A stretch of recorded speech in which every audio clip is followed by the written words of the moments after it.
দর্শক, উপজেলা পরিষদ নির্বাচনের খবর জানতে আমরা এই মুহূর্তে চলে যাচ্ছি মুন্সিগঞ্জে। সেখানে আছেন আমাদের সহকর্মী হেদায়েতুল্লাহ সীমান্ত।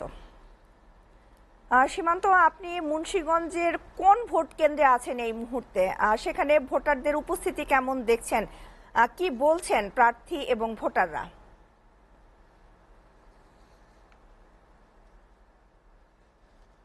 শ্যামলী, আমি এখন সিরাজদিখান উপজেলার মধ্যপাড়া হাই স্কুল কেন্দ্রে আছি। সেখানে ভোট গ্রহণ চলছে। যদিও সকাল থেকে এই যে সিরাজদিখান উপজেলার বিভিন্ন কেন্দ্রে ভোটারের উপস্থিতি তেমন লক্ষ্য করা যায়নি, তবে বেলা বাড়ার সাথে সাথে কিছুটা ভোটার বেড়েছে।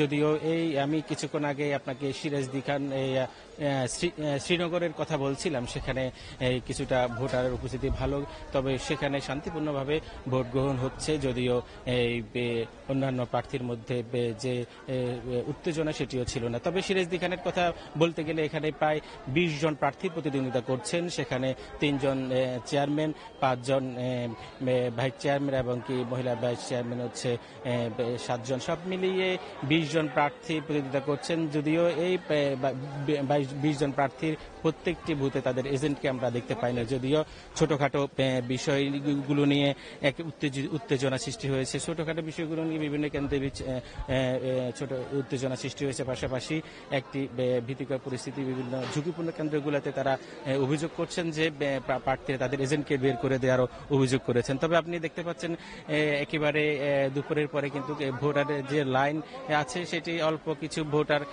দাঁড়িয়ে আছেন, অর্থাৎ জটলা বেড়ে গেছে সেখানে। এই বিষয়গুলো নিয়ে কিন্তু প্রার্থীদের বিভিন্ন এজেন্ট বা প্রতিনিধিদের মধ্যে কিন্তু একটি উত্তেজনা সৃষ্টি হয়েছে, যার কারণে কিন্তু ভোটের যে ধীরগতি সেটি আমরা লক্ষ্য করছি। শ্যামলী, যদি বলতে চাই, এই উপজেলাতে 3 জন চেয়ারম্যান প্রার্থী, 3 জনই আওয়ামী লীগের বিভিন্ন পদে রয়েছেন, যার কারণে কিন্তু যে ভোটারদের উপস্থিতিও সেটি তুলনামূলক আমরা কম দেখছি। যদিও 2 জন প্রার্থীর মধ্যে হাড্ডাহাড্ডি লড়া হবে, কাপ পিরিচ এবং আনারস, পাশাপাশি মোটর সাইকেলের যে প্রার্থী রয়েছেন তাদের মধ্যে।